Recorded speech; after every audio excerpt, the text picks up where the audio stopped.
Le requin est un prétexte, le vrai prédateur, c'est l'homme. Et dans Dangerous Animals, Sean Byrne ne se contente pas de filmer une traque, il filme une descente. Pas une chute vers la folie, une plongée vers l'animal. Zephyr, Sophie Wilde, surfeuse solaire et indomptable, est enlevée par un fétichiste de l'océan, un tueur rituel obsédé par les dents, les chairs, le sang dans l'eau. On pourrait croire à une série B australienne pleine de soleil et d'hémoglobine. Mais Byrne a d'autres dents. Le film prend à la gorge dès les premières minutes. Le kidnapping est brutal, sec, sans construction superflue. On entre directement dans la cale du monstre. Un vieux bateau battu par les vagues, transformé en antre de torture aquatique. Pas de cave, pas de forêt, juste l'immensité bleue et l'impossibilité de fuir. L'horreur ici est un huis clos mouvant, claustrophobe, dérivant en pleine mer. Byrne ne filme pas Zephyr comme une victime. Il la filme comme une proie devenue prédatrice. Chaque plan sur son visage est un combat. Sophie Wilde incarne cette métamorphose avec une intensité rare. La terreur se tord, puis devient rage. En face, son bourreau n'a pas de nom, juste une obsession, reproduire le rituel du requin.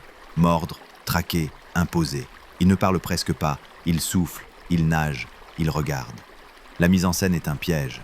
Tout est glissant, mouvant, instable, la lumière change, le cadre tangue, la caméra elle-même semble prise dans un courant invisible. On ne sait jamais si l'eau est une menace ou une issue, c'est une esthétique de la noyade, pas littérale, émotionnelle. Chaque minute qui passe est un litre de plus dans les poumons. Et puis, il y a le son. Rarement un film d'horreur aura aussi bien utilisé le silence liquide, les vibrations de la coque, les cris étouffés sous les ponts. La bande originale, saturée de sons sous-marins distordus, vient gratter les tympans plus que les tripes. L'angoisse ne vient pas de la mort, elle vient du contrôle. Le ravisseur ne veut pas tuer Zephyr, il veut qu'elle accepte, qu'elle participe, qu'elle morde à son tour. Le final ne cherche pas la catharsis, pas de libération en musique, pas de retour à la terre, juste un corps et une mer.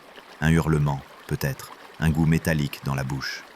Byrne ne signe pas un film de survie, il signe une négociation violente entre la civilisation et l'instinct. Il filme la peur avec respect, il filme la force sans héros. Dangerous Animals n'est pas un survival, c'est un rituel. Un combat entre deux bêtes humaines piégées dans un aquarium géant. Note 17/20 pour spectateurs capables de se noyer les yeux ouverts.